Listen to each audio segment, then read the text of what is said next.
जय हिंद एवरीवन। जैसे कि आप सबको पता है जेकेपी के सिलेबस में नंबर सिस्टम फर्स्ट टॉपिक है। तो आज हम नंबर सिस्टम पढ़ते हैं। तो आपको नंबर सिस्टम में बहुत सारे नंबर्स को पहचानना पड़ेगा पहले। तो हम होल नंबर्स की बात करते हैं सबसे पहले। तो होल नंबर्स वो नंबर्स होते हैं जो ज़ीरो से स्टार्ट होते हैं। Zero, one, two, three and so on.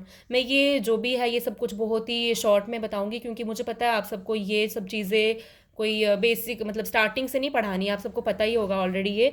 लेकिन बस मैं सिर्फ एक बार रिवाइज हो जाए इसलिए बता रही हूँ, क्योंकि आगे ये सब कुछ आएगा। नंबर सिस्टम के जितने भी क्वेश्चन हैं ना, आप सबको ये नंबर्स पता होने चाहिए। नेचुरल नंबर्स की बात करेंगे तो one, two, three and so on.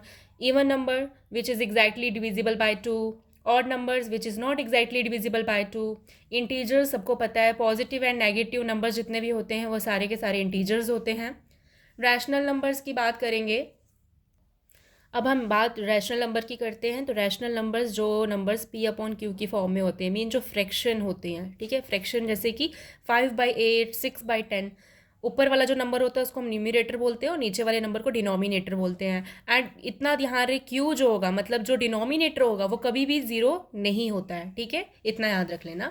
और इरेशनल नंबर्स की बात करें, जैसे रैशनल हमने पढ़ लिया जो कि फ्रैक्शन की फॉर्म में है। इरेशनल नंबर्स होते हैं मीन्स जिसकी वैल्यू जो है डिफाइंड नहीं है। लाइक मैं बोलना क्या चाह रही हूँ, मतलब जैसे आपने कोई √5, √8, √9 ये सब पढ़े होंगे, रूट की वैल्यूज़ पढ़ी होंगी।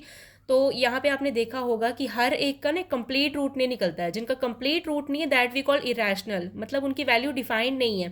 पाई इज ऑल्सो इरेशनल, ठीक है। देख लेना, ये एमसीक्यू में कभी कभी आ जाता है कि व्हाट इज पाई, रैशनल और इरेशनल। तो पाई इज इरेशनल।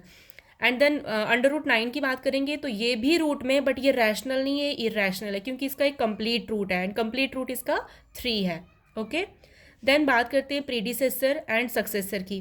प्रीडिसेसर और सक्सेसर क्या होता है? प्रीडिसेसर होता है कि जैसे मैंने यहाँ पे 15 नंबर गिवन है, इसके इमिडिएटली बिफोर जो नंबर है दैट इज कॉल्ड प्रीडिसेसर। और सक्सेसर होता है जो नंबर के बाद का नंबर आएगा, मतलब जैसे 15 गिवन है, इसके बाद वाला नंबर जो है वो सक्सेसर है। 15 के पहले वाला जो नंबर होगा वो प्रीडिसेसर है, ठीक है।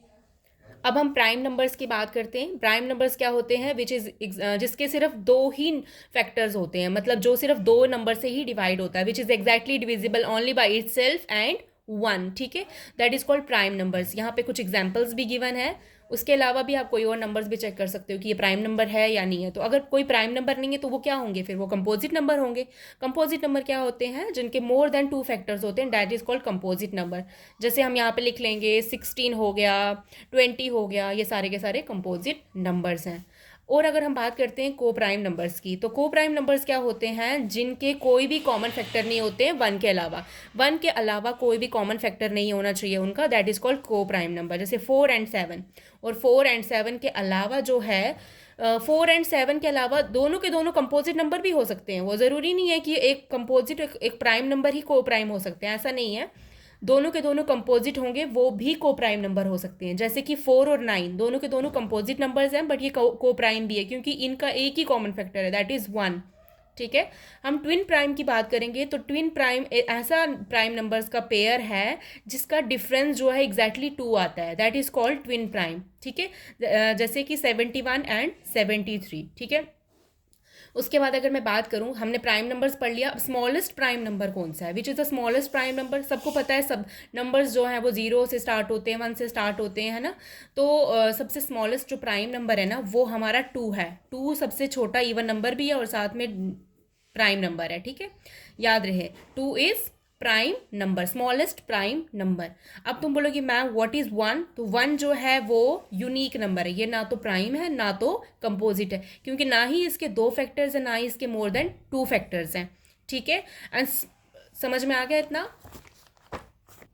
आगे हम डेसिमल एक्सपेंशन की बात करते हैं, वो भी इसका ही टॉपिक है, इसका ही पार्ट है, ठीक है।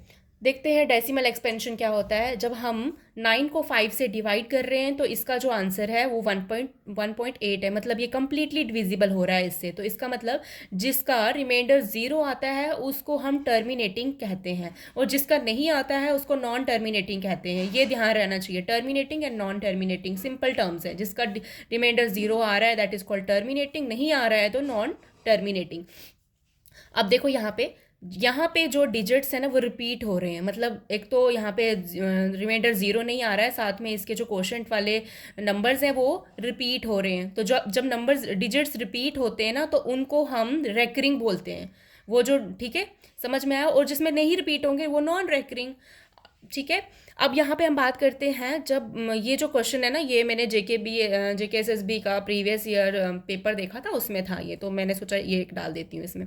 0.9 बार को फ्रैक्शन में पूछा है। सबसे पहले अगर आपको 0.9 पूछा जाएगा फ्रैक्शन में तो ये तो सबको आता होगा, इसको 9/10 हम लिख लेंगे ना। और 0.9 बार होगा तो इसमें क्या करेंगे, ये वाला तो सबको पता है, बट इसमें क्या करेंगे, जब बार ऊपर होगा तो हमने क्या करना है, इसका मतलब ये है कि जो भी डिजिट यहाँ पे गिवन है, लाइक 9 है, 7 है, 8 है, जो भी होगा वो हमने सिंपली यहाँ पे डिजिट लिखना है। उसके बाद यहाँ पे हमने बार, जितने डिजिट पे बार लगा होगा उतने नीचे हमने 9 लिखने हैं। लाइक यहाँ पे देख लो 0.77 ऊपर बार लगा है, 2 डिजिट्स के ऊपर बार लगा है, तो यहाँ पे 2 9 हमने डिनोमिनेटर में लिख लिए।